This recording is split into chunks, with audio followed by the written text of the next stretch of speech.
Hello, and welcome back to Pics and Portraits. Welcome back to the Media Graveyard. For those unfamiliar, this is a newer series where we look at different trends or aspects of media's past that have largely come to pass. We're talking formats, phenomenons. Today, we are venturing back to a period very close to my heart, the 2000s, which I believe was the golden age of physical media, specifically DVD. Before we get into what that means exactly, this and every video on this channel was made possible by our patrons over at patreon.com/picsandportraits.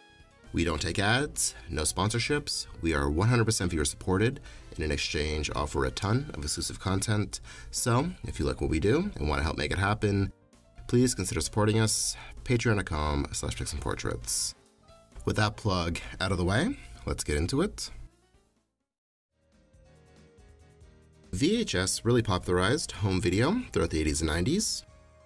There were formats before, but none of them were embraced by consumers quite the way that VHS was.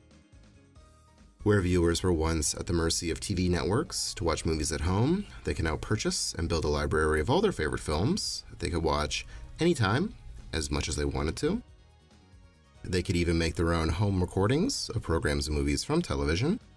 We talked about this last time, but given the fact home video releases were not subject to the same content regulations as theatrical release films, more niche content could also be produced. Movies that normally would not see the light of day got a chance, or movies that traditionally would only run in smaller urban theaters were now discovered and viewed by anybody, anywhere. A whole industry was formed, straight to video, so yeah. As vinyl recordings and later CDs had done for music, VHS really allowed you to bring movies home. Still, the format had its faults and limitations. Each cassette tape could only hold so much information and still present an acceptable image. There were a few different recording speeds, SP, LP, EP, or SLP, standard play, long play, extended play, super long play. Recording at different speeds allowed for more information to be stored, more content, but the longer the playtime, the poorer the quality of the image. So some longer movies, like The Godfather or Titanic, for instance, had to be split into two tapes to maintain the best possible picture. You'd have to get up and switch it over. Minor inconvenience, but still not the best viewing experience. It was a physical piece of tape that degraded over time with use, so if you liked a movie and watched it a lot, you risked wearing it out, so it would start playing like this. The VCR could also just straight up eat the tape and destroy it.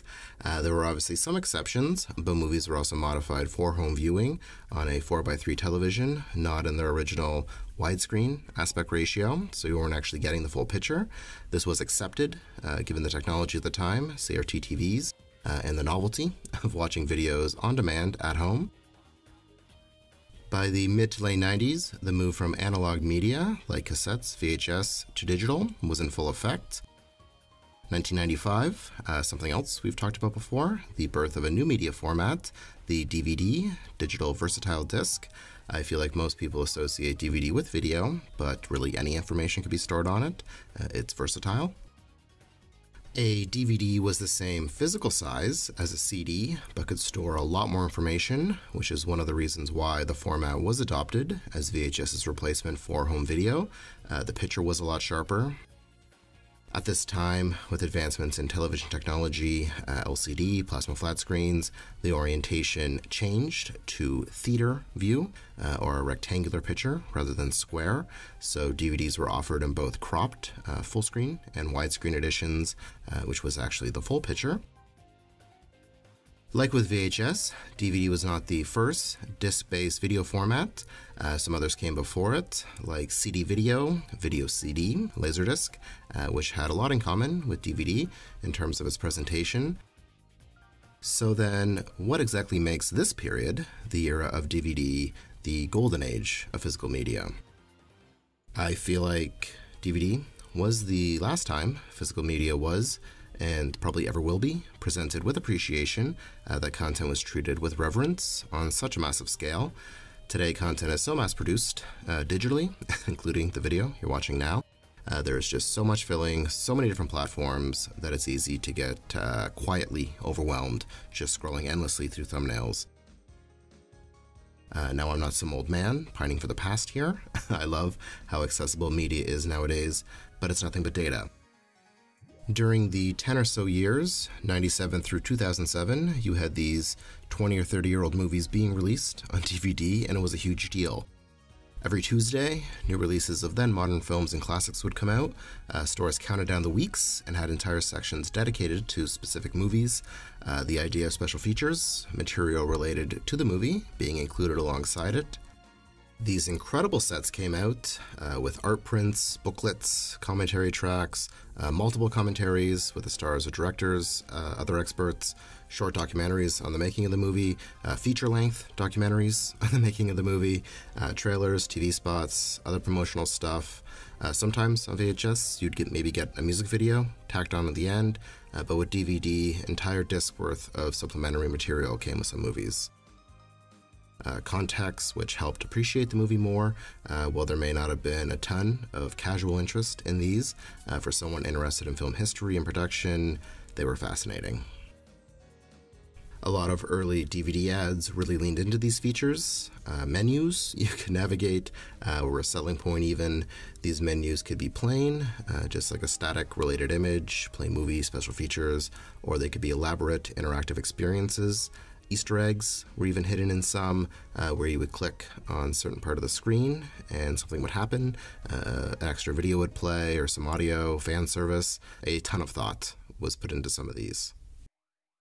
Everything that was available physically, TV on DVD, outside of a couple episodes on tape. For years, the only way to watch TV shows was on TV, given the amount of information DVDs could hold. Full seasons of TV shows on 3 or 4 discs, and some great sets came out. Some classic shows were released, and viewers saw them with a clarity they had never seen before. Shows that were canceled due to poor ratings found massive audiences after being released. Some even came back because of fan response, the amount of DVDs that were sold. The idea of binge-watching a show may seem like a modern idea with streaming services, but getting entire seasons of TV shows on DVD, each disc would contain 5 to 8 episodes with an autoplay feature, so you could blow through seasons in a couple of sittings. Prior to this, the only time you could really watch the same show continuously was during a marathon, so this absolutely revolutionized the way that TV shows were consumed. As mentioned earlier, the V in DVD stood for versatile, and I think the PS2, PlayStation 2, deserves a ton of credit with helping popularize the format. This was a modern video game system that not only played DVD games, but also movies right out of the box, and was much more affordable than other players at the time. Before the era of microtransactions and day one patches, the only way to play a game was off of a disc or a cartridge, but the move to DVD made better graphics, better music, and longer games possible. Computers were also packaged with disk drives that could read DVDs. My first DVD player was a computer. Later in the 2000s, users could also purchase blank recordable DVDs and DVD burners and make their own movies. Depending on your age, you may remember kids at school starting businesses around selling burned DVDs. Obviously illegal, but that leads me into the last thing I'd like to talk about, the issue or idea of ownership. When you bought a DVD, you owned it with some restrictions. You couldn't profit off of it or copy or show it in public, but it was yours. You could watch that movie when you wanted to, and after a year or two, no one was going to break into your home and steal your DVD. It was yours. I knew so many people who sold off or just got rid of their DVD collection because movies they owned were at one point on Netflix, but rights expire. Movies leave the streaming services that you pay to access. It's glorified rental, and at any point, you could lose that access and not be able to watch a certain movie. Now, Media Graveyard is admittedly a pretty terrible name for the series, and I am working on coming up with a better one because DVDs obviously still exist, despite being replaced by Blu-ray well over a decade ago. Some lovely physical sets are still coming out, mostly from boutique labels, which appeal to a niche audience. The DVDs that are being widely released are pretty bare bones compared to what they used to include. You get the movie and not much else. So what happened? Well, The move to digital platforms like Netflix probably is the most to blame, but this golden age of physical media overlapped with the golden age of media piracy. With increased accessibility came a change in the way that media was valued. But that is a story for another time. This is going to wrap up today. Let me know what you think. What DVD sets do you remember?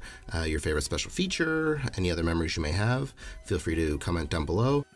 If you enjoyed this video, give us a thumbs up, subscribe if you haven't, and if you have the means, again, please consider becoming a patron. We got a new episode of Feature Film up, looking at RoboCop.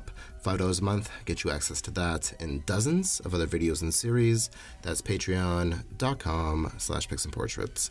As always, thank you so much for interest in this channel, and thanks for watching. See you in the future.